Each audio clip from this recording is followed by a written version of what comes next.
"You're not being supportive of our family," she said, like it was some kind of sin to have a doctor's appointment. That's all it was, just a follow-up after my knee surgery. But apparently, needing one weekend for myself meant I no longer deserved to be their mother.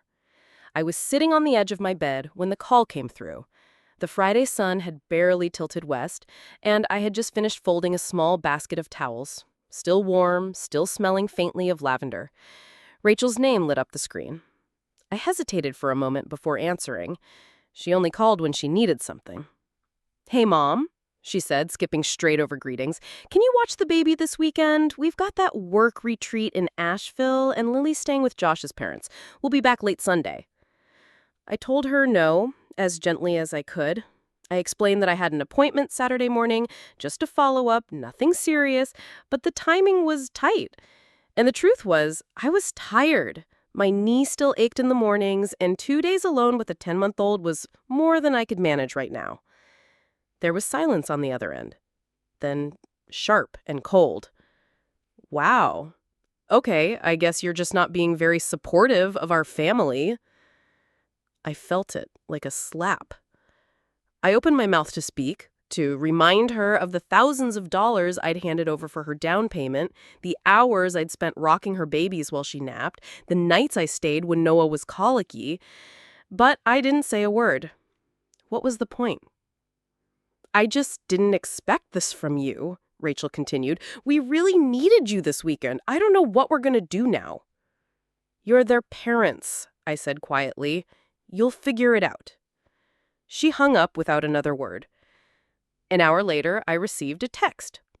"Please don't come by the house anymore. It's time for some boundaries. We've changed the locks." I read it twice, then again. I thought my eyes were playing tricks on me.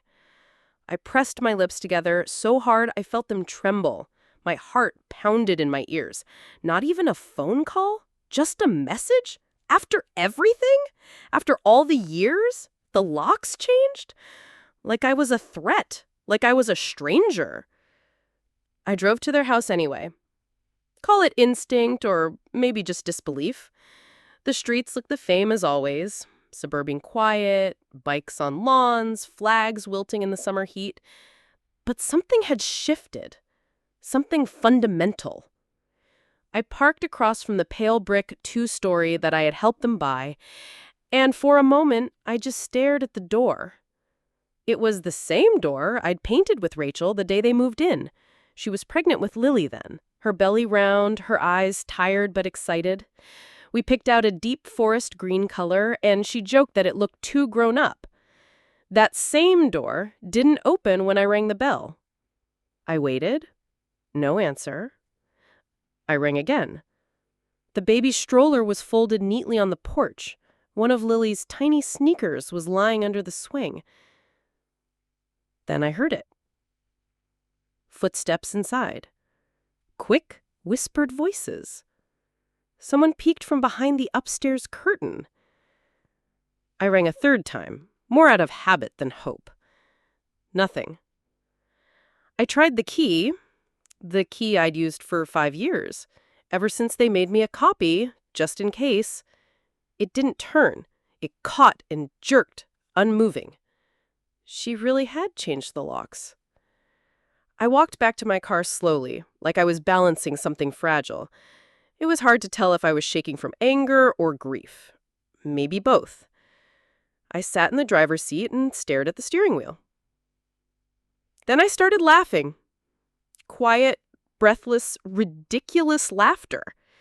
It came out in stutters and wheezes like I'd lost my mind, because that's what it felt like I'd woken up in some alternate version of my life, one where my daughter had decided I was no longer needed, or worse, unwanted.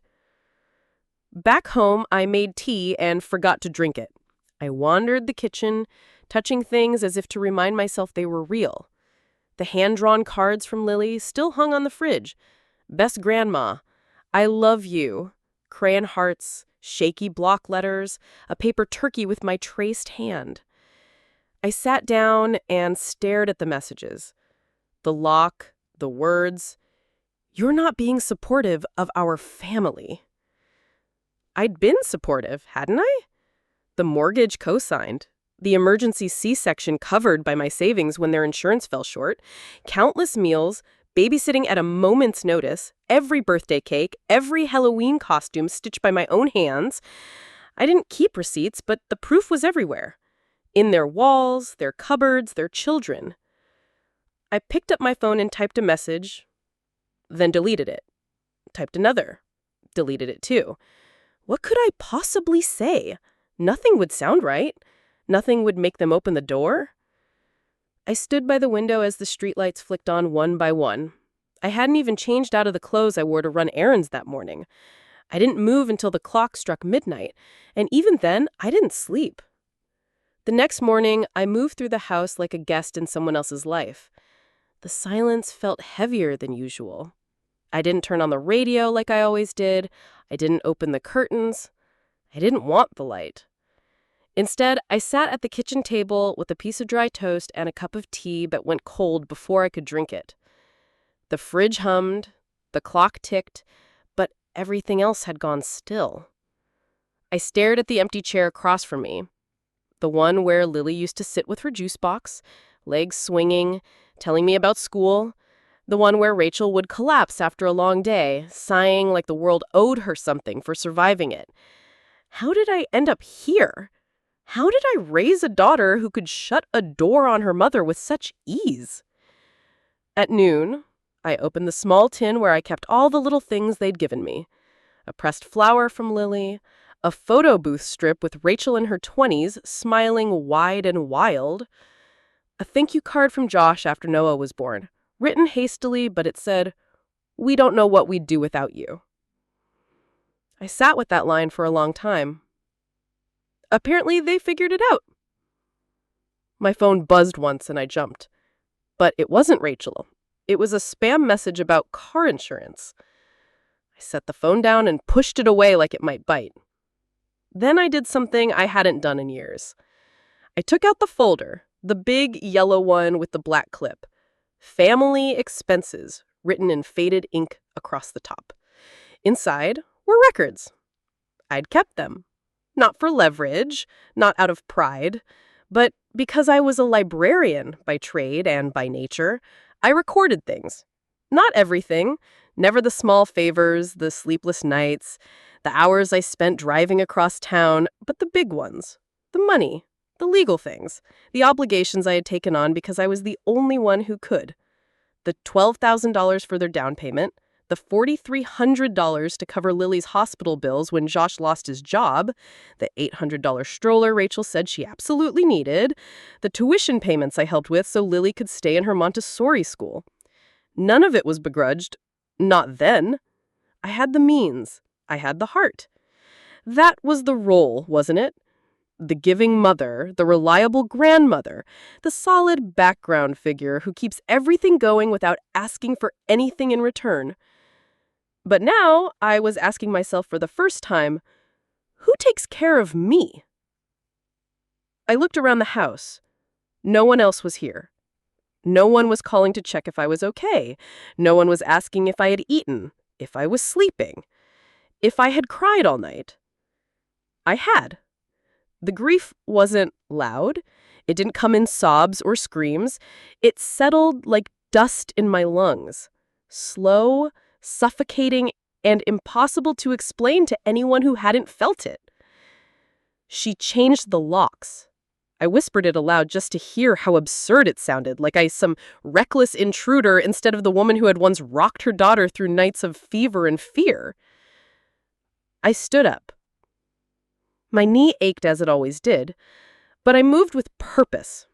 I took out the small framed photo from the living room shelf, Rachel holding baby Lily, me beside them, all of us younger and softer looking. I set it face down on the table. Then I walked into the bedroom and started looking for my lawyer's card. The card was where I'd left it, inside my old address book between the dentist and the vet. I hadn't called Martin Doyle in over 6 years, not since I updated my will after my husband passed. But he'd known me since Rachel was in high school, and he'd always spoken to me like a person with a brain, not a sentimental old woman. I dialed the number and waited. "Doyle and Harwell, this is Kayla," the receptionist chirped. "Hi, dear. This is Margaret Ellis. I was a client of Mr. Doyle some years ago. I'd like to make an appointment with him at his earliest convenience." There was a pause, the sound of keys clacking. "Yes, of course, Mrs. Ellis. Let me check his schedule. We can fit you in Tuesday morning at 10? Perfect. Thank you." She asked if I needed a reminder call. I said no. When I hung up, I felt something shift in me. Not anger, not grief this time, but a strange, subtle strength, like I had picked up a piece of myself I didn't realize I'd lost. I wasn't planning to sue anybody. I wasn't going to show up at their doorstep with documents and demands. But I needed clarity. I needed to understand what I had built and what I had given away. Later that day, I pulled out a box from the hallway closet marked House. Inside were deeds, receipts, insurance forms. I hadn't looked at them in years. I flipped through until I found it. The equity loan agreement, the one I had signed to help Rachel and Josh secure their second mortgage back when they wanted to expand the kitchen and add the nursery. They hadn't qualified on their own. I was listed as a co-signer. No ownership, no say, just responsibility. I looked at another folder, my retirement account statements.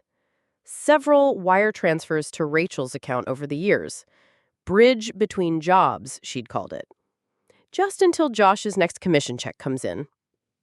I'd never asked for repayment, never even mentioned it. Somehow needing the money back felt more shameful than giving it.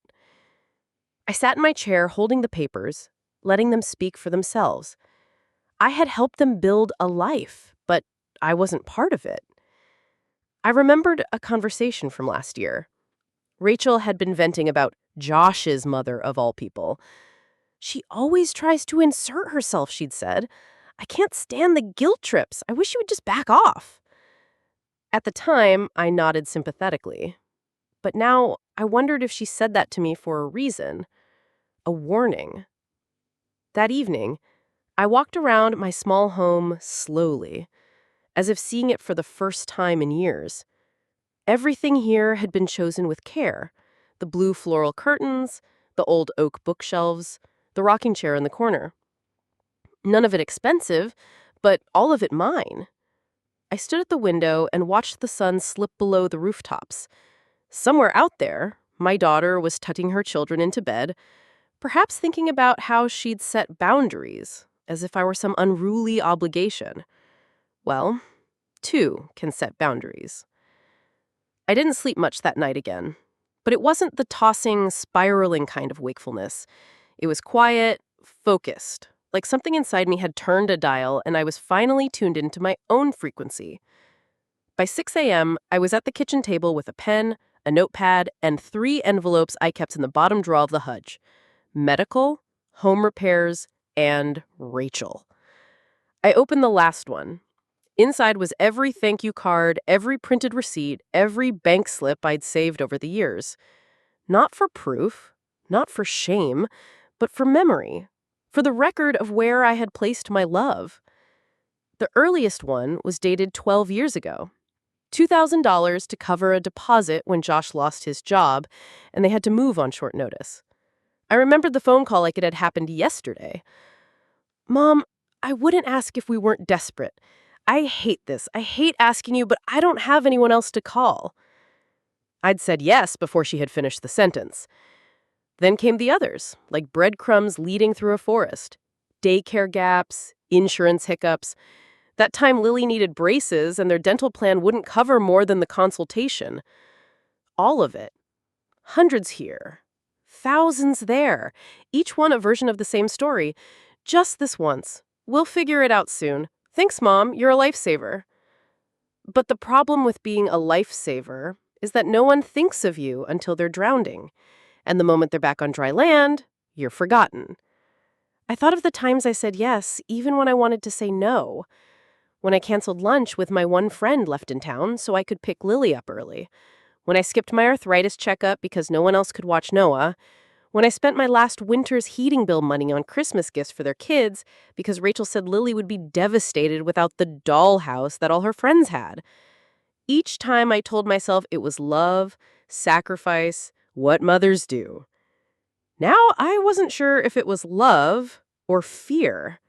Fear that if I stopped giving, I'd stop mattering. I set the envelope down and stood up slowly.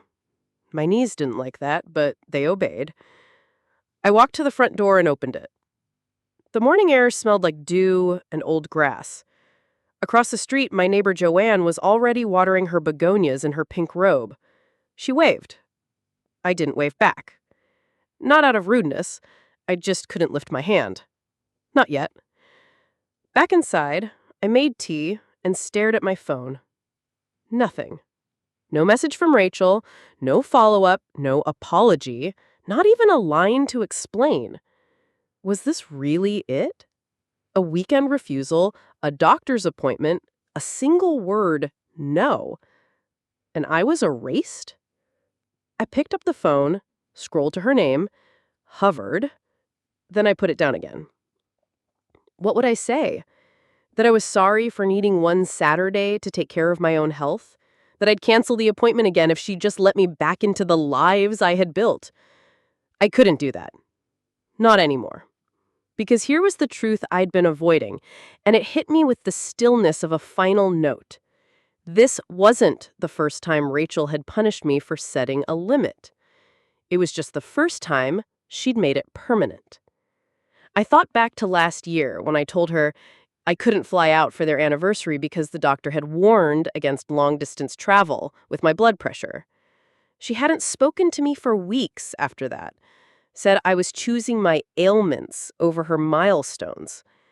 Before that, the christening, when I'd asked if they could maybe consider a date when I wasn't scheduled for physical therapy, she told me I was being difficult, that she didn't need drama. Every time I advocated for myself, she responded with distance, coldness, silence, and I, like a fool, came crawling back with gifts, with apologies I didn't owe. Until now. Now, I was standing still, letting the silence settle. I didn't send a text. I didn't offer explanations. I took a deep breath, walked to the filing cabinet, and pulled out the folder labeled Estate.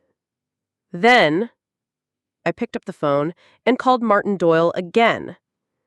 "Can we add a few more items to discuss on Tuesday?" I asked. "Of course, Mrs. Ellis. What's on your mind?" "My power of attorney. I'd like to revoke it. And I need to make some changes to my will." I filled the time the only way I knew how. Cleaning, dusting corners that hadn't seen daylight in months, scrubbing the kitchen grout with vinegar and an old toothbrush, rearranging books I no longer had the eyesight to read but couldn't bear to give away. It was a strange sort of preparation, like I was readying the house for a guest who would never come. The morning of my appointment, I woke up before the alarm and stood in front of the mirror longer than usual. I brushed my hair, put on my soft blue blouse with the pearl buttons, and even dabbed on a touch of lipstick. Not for anyone else, for me. To remember who I was when no one was looking. The drive to Martin's office took 30 minutes, and I spent every second rehearsing the words in my head. But when I sat down in the brown leather chair across from him, the words came easily. "I'd like to revoke the power of attorney I granted to my daughter," I said plainly. Martin blinked, then nodded slowly. "That's no problem. We can draft the document today." "Are you sure, Margaret?" "Absolutely." I folded my hands in my lap. She no longer needs that kind of access to my life. He didn't ask for details, and I appreciated that. Next, we reviewed my will. The language was all still there. Rachel and Josh as primary beneficiaries, Lily and Noah to receive small educational trusts. The home, the accounts, the assets, all of it would go to them. "I'd like to change that," I said. Martin tilted his head slightly. "All of it?" "Yes. I want everything placed into a trust for my niece, Elena. She's been good to me. Not out of obligation, just kindness." He nodded again. We can set that up. It's your right. We worked in silence for a while, papers rustling, pens clicking. I signed where he pointed, and with each signature, I felt a little weight slide off my chest. Before I left, he handed me a copy of the revocation. If your daughter tries to act on your behalf with any financial institution, they'll be required to reject it. I took the paper, folded it neatly into my bag. Thank you, Martin. Outside, the sky was overcast, but I felt light, like I'd stepped into a version of my life where I was no longer waiting for someone to recognize my worth. I had done it myself. When I got home, I called the bank next. It took 3 transfers and 1 tedious identity check, but finally, I reached someone named David in the senior accounts department. I need to cancel all scheduled transfers to my daughter's accounts, I said. Immediately. He hesitated. All of them, ma'am? I see there are several recurring payments. Yes, all. I'll handle the penalties. Another pause. May I ask the reason for cancellation? I thought about answering, about saying something vague like financial restructuring or changes in the family, but instead, I told the truth. Because I've decided that my support doesn't have to come at the cost of my dignity. David was quiet for a moment. Understood. We'll process the cancellations today. Thank you. After we ended the call, I sat very still. The silence in the room felt different now. Not lonely, not empty, but clean, like space I had finally reclaimed. The next morning, I went to the bank in person, not because I didn't trust David, but because some things, important things, deserved to be done face to face. I wore my good coat, the one I used to save for church and weddings. It was too warm for it, really, but it made me feel prepared, presentable, like someone who took herself seriously, even if others hadn't in a long time. The branch was quiet, just the low murmur of conversations and the gentle hum of printers.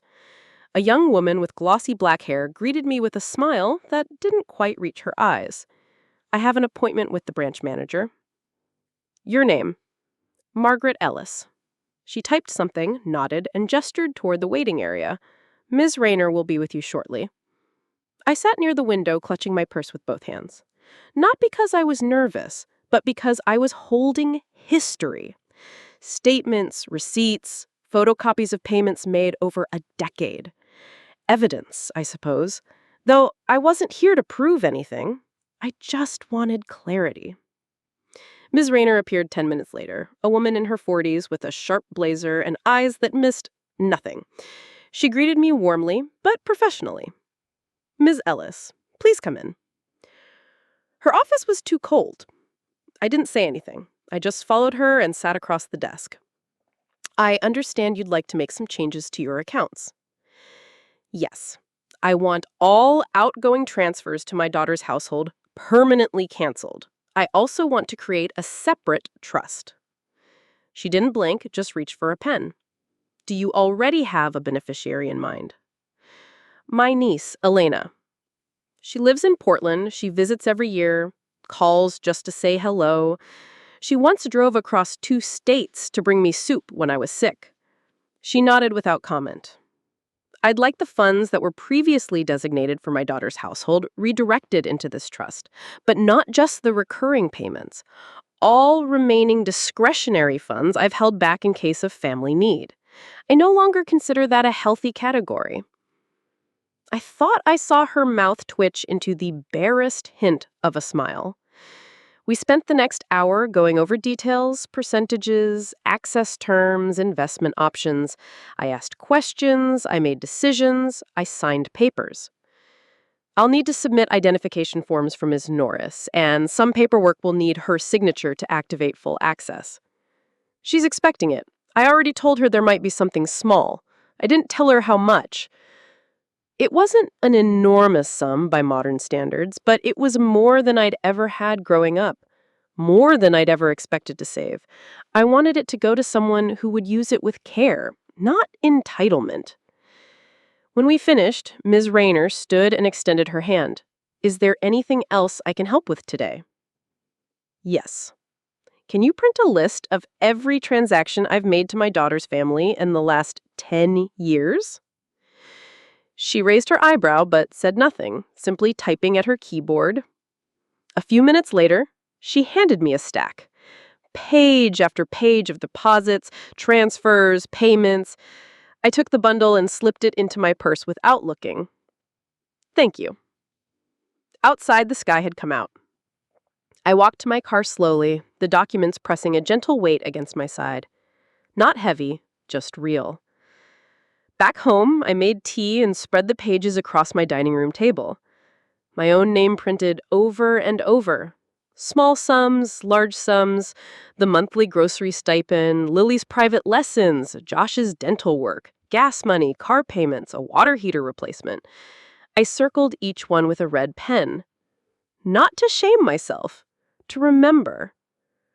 I counted 123 transfers over 10 years, and that didn't include gifts, groceries, or babysitting. That didn't include the nights I slept on their couch when they were sick, or the holidays I spent cooking for 12, while they smiled for pictures and let me wash every dish alone. 123 times I said yes. Until now. That evening, I sat down with a fresh sheet of paper and wrote a letter. Not one I would send, just one I needed to write. Dear Rachel, I hope someday you'll understand that love and obedience are not the same thing. I raised you to be strong, and I'm sorry if that strength made you think I was unbreakable. I said yes too many times. Not because I didn't have limits, but because I thought saying no would mean losing you. I see now I lost you anyway. So, now I choose myself. I signed it, then folded it, placed it in the drawer, and let the stillness return. I hadn't planned to tell anyone. Not yet. Not until the dust settled. But then the call came from Josh late Thursday afternoon. Unexpected and far too polite to be sincere. Hey, Margaret, just wanted to check in. Rachel mentioned you've been taking some space. We respect that, of course, but, she's worried about you. I almost laughed. Instead, I said, I'm fine, Josh. Is there something you need? There was a pause, short but sharp. Well, I noticed the grocery transfer didn't come through this week, and the car insurance, too. I figured it was a banking error. No, I said, not an error. Another pause. Longer this time. Right, so is everything okay? I could hear it then, the shift in his voice. Concern hardening into irritation, that quiet entitlement rearing its head. I've decided to stop the payments, I said. All of them. There was silence. Not even breathing. Then, did something happen? I wanted to ask him if he really had to ask. If he thought it was normal to change the locks on the woman who'd rocked his children to sleep? But I didn't. Instead, I said, Rachel made it very clear I'm no longer part of your family, and I'm simply respecting that. I think maybe you're taking things a little personally, he said. That did make me laugh quietly. Bittersweet. Goodbye, Josh. I hung up. 10 minutes later, my phone buzzed again. This time, a text from Rachel. Mom, I don't know what you think you're doing, but you're creating a lot of stress in our household. This is not how families behave.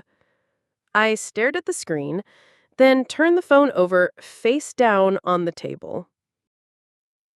That evening, I returned to Martin Doyle's office to finalize the will.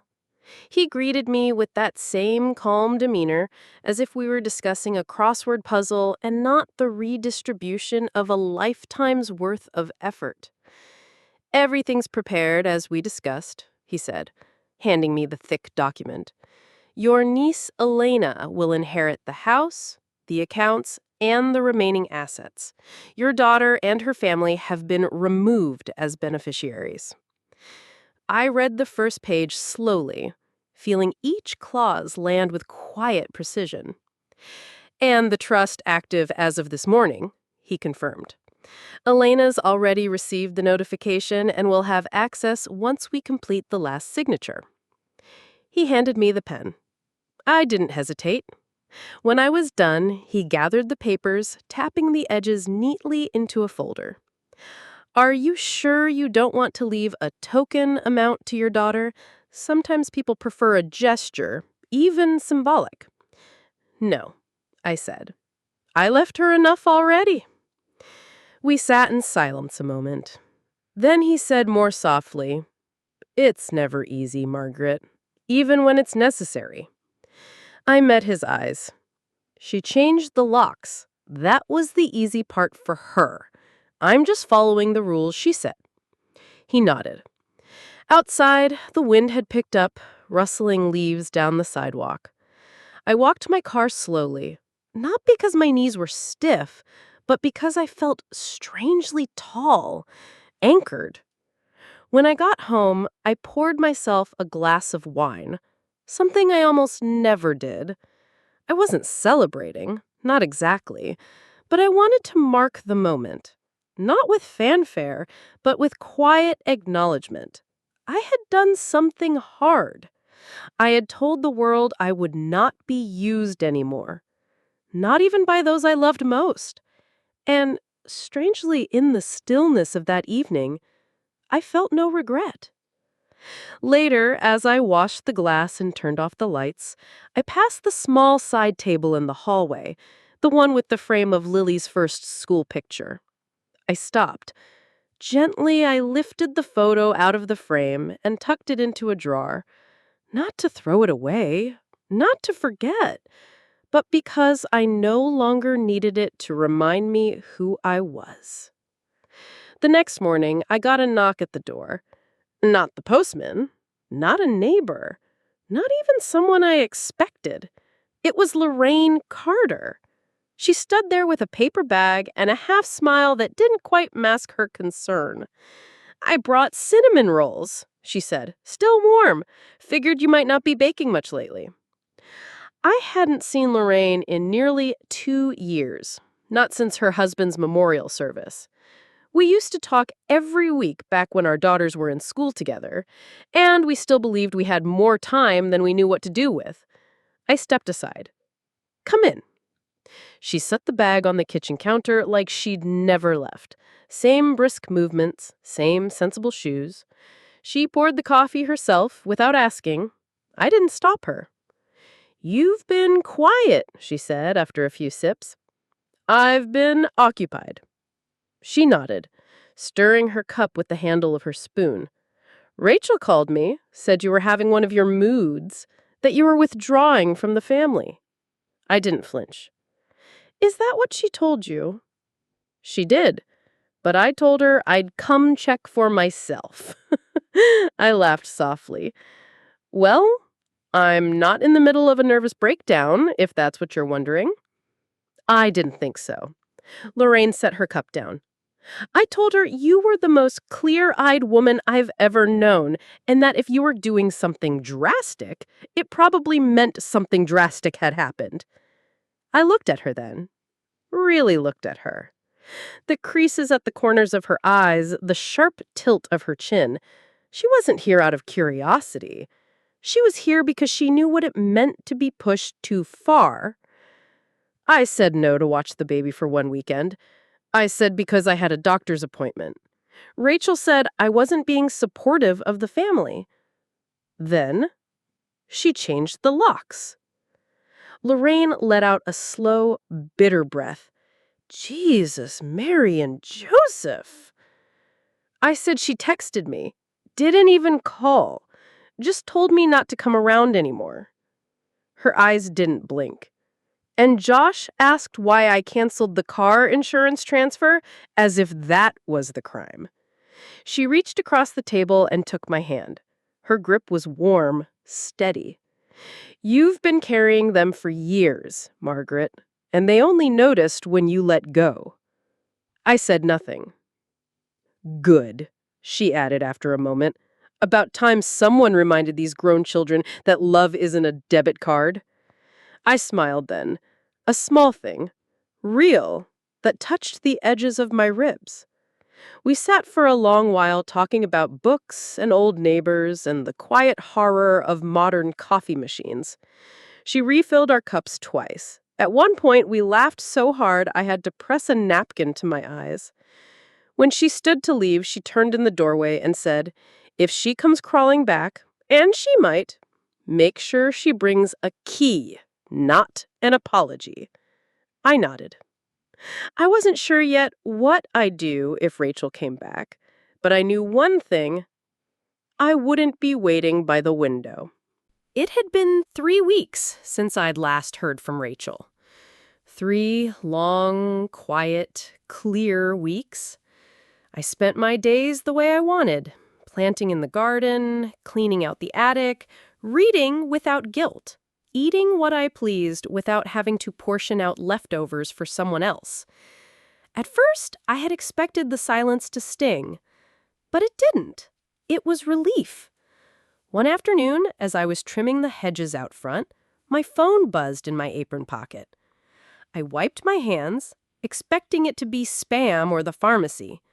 But it was Lily, my granddaughter. My heart stuttered for a moment before I answered. "Hi, sweetheart." Her voice was small. "Grandma?" "Yes, it's me. Can I come over?"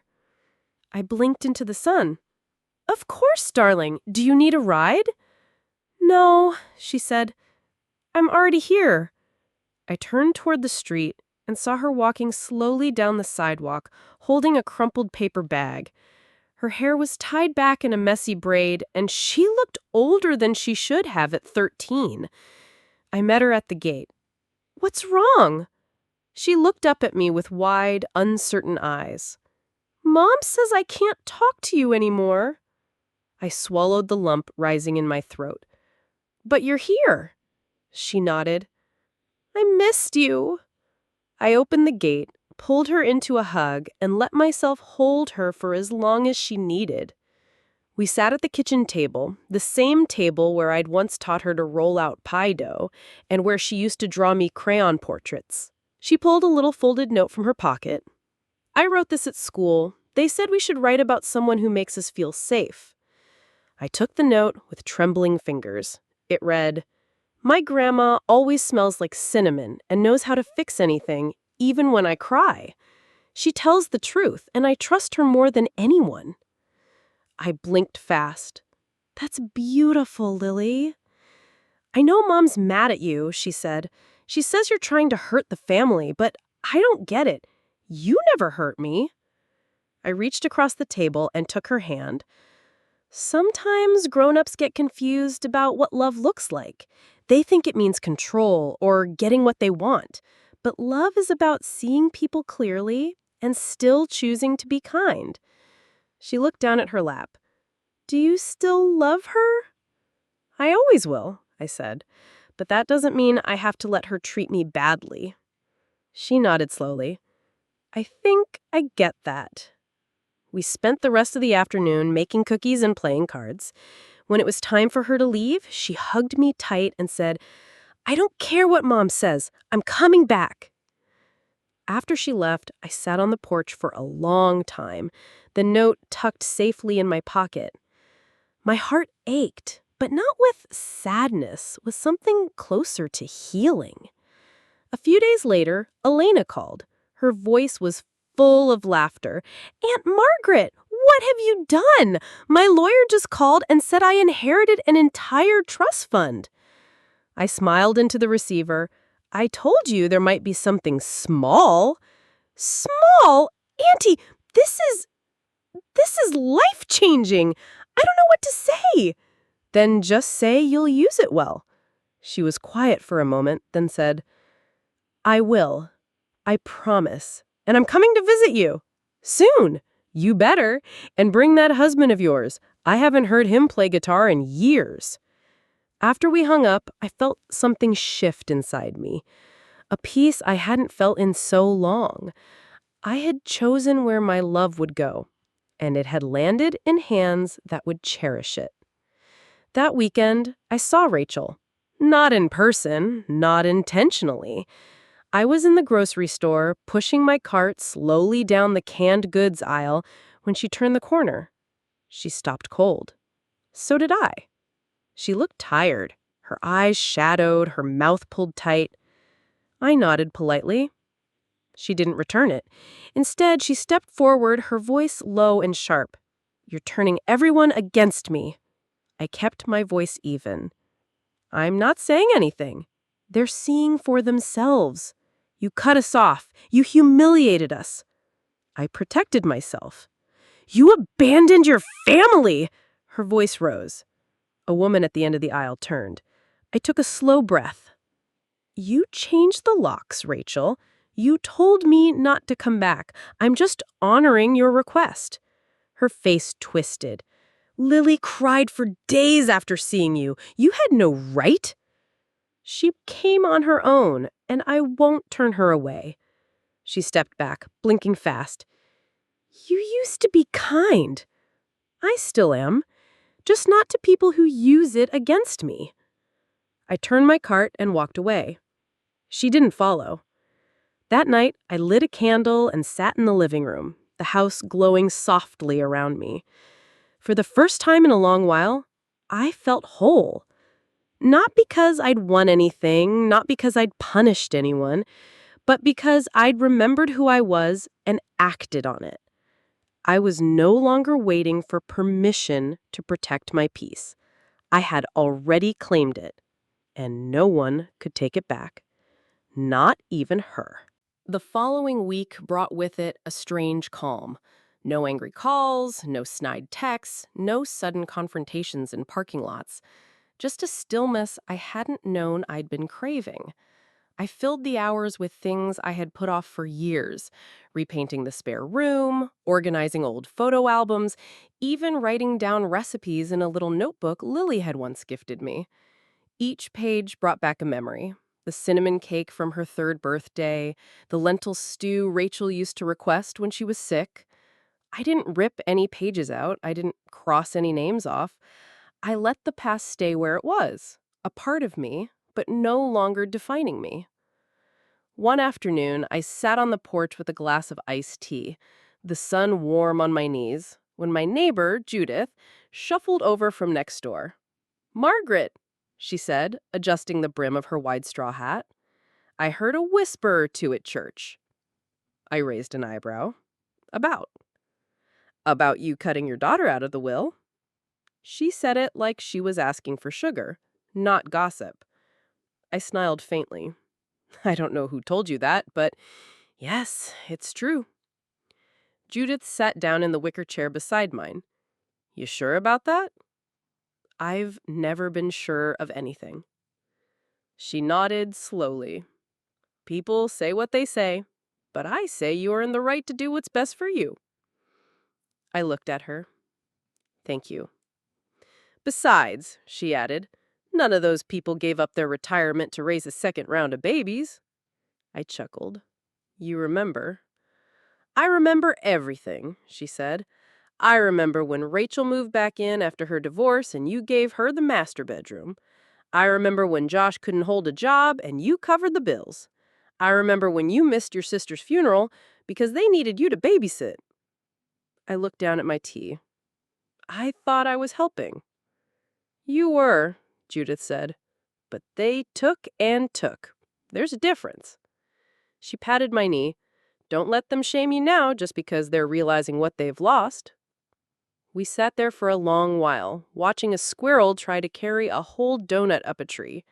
It made me laugh, and laughing felt good. That night, I got an email from Rachel. The subject line read, "Let's talk." I stared at it for a long time. I didn't open it right away. I let it sit there in my inbox like an unanswered question. The next morning, I finally clicked. It read, "Mom, I know things have gotten out of hand. I'm sorry for what I said, and I want to fix things.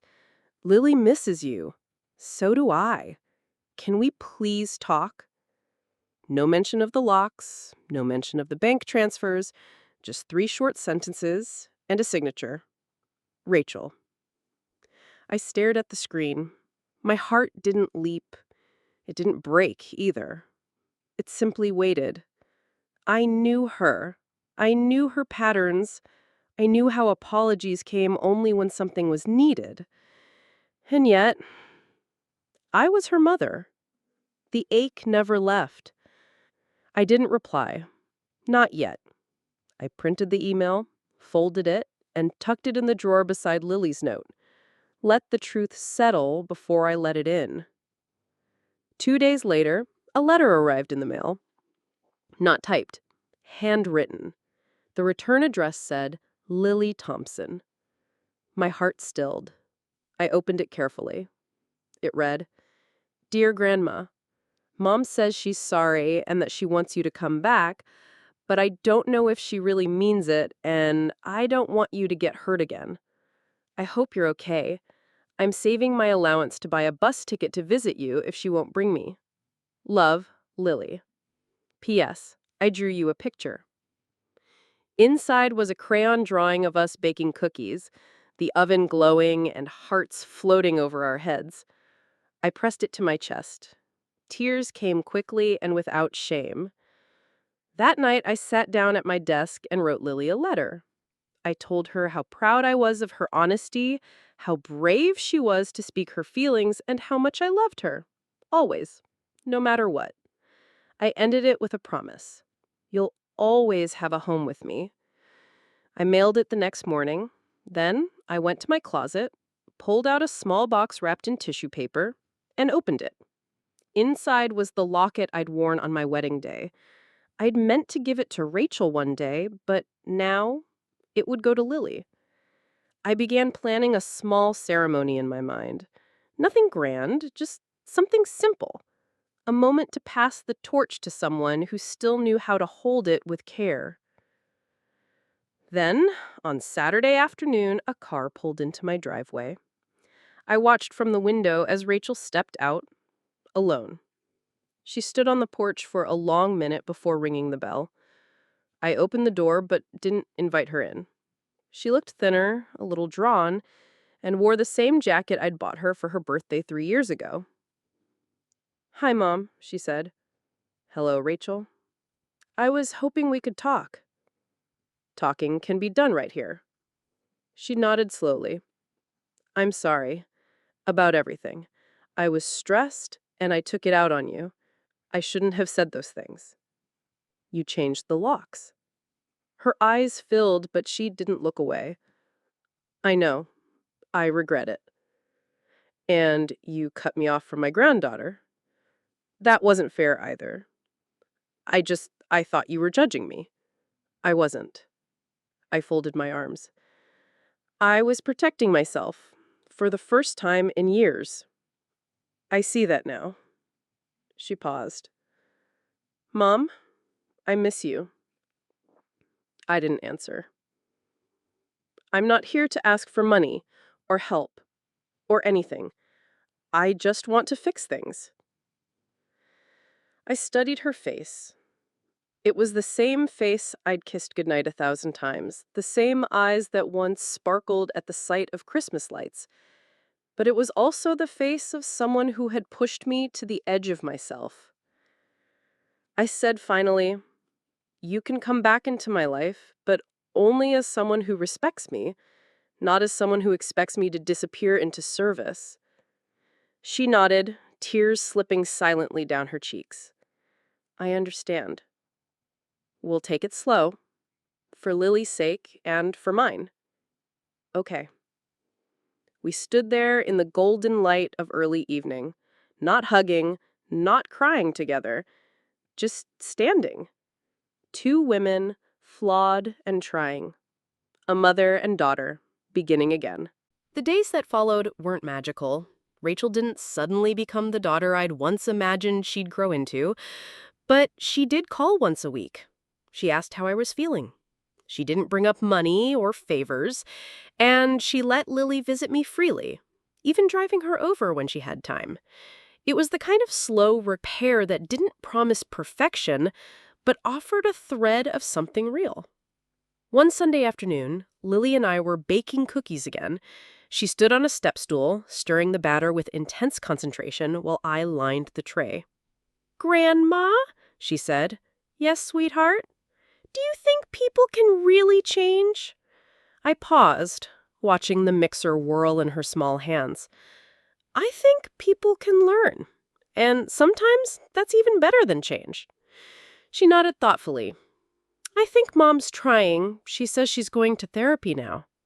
That surprised me. Rachel had never believed in outside help. But I kept my face even. "That's good," I said. "It means she's taking herself seriously." Lily beamed. "I told you you'd be proud." I smiled back, feeling something soft uncoil in my chest. That night, I lit a candle for my husband.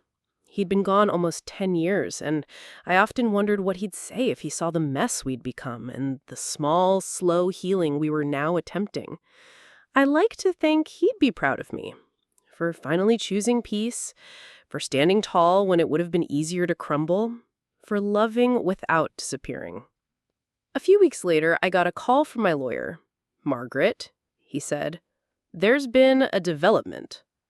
"Oh?" "The family trust your husband left, it included a clause." "A clause?"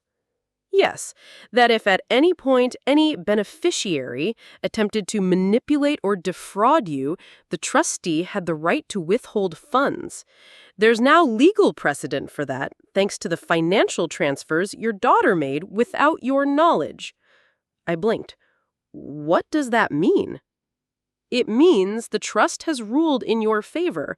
Rachel is no longer entitled to her portion." I sat down slowly. "I didn't ask for that." "You didn't have to. The documents speak for themselves. Do you want to appeal it or let it stand?" I stared at the kitchen wall, the smell of cinnamon still lingering from our afternoon baking. "Let it stand," I said, "but set up a college fund for Lily. Quietly. I don't want her dragged into this." He agreed. That night, I didn't sleep much. Not out of guilt, but out of the weight of finality. Something had closed. A door, maybe, or a chapter. A few days later, Rachel called. Her voice was subdued. "I heard." "From your lawyer?" "Yes." "I didn't do anything behind your back," I said. "It was automatic." "I know," she said softly. "Are you angry?" "No," she replied. "Disappointed, but not angry." "At me?" "At myself." That made me pause. For what it's worth, I'm still going to therapy, and I'm not going to ask you to reverse it.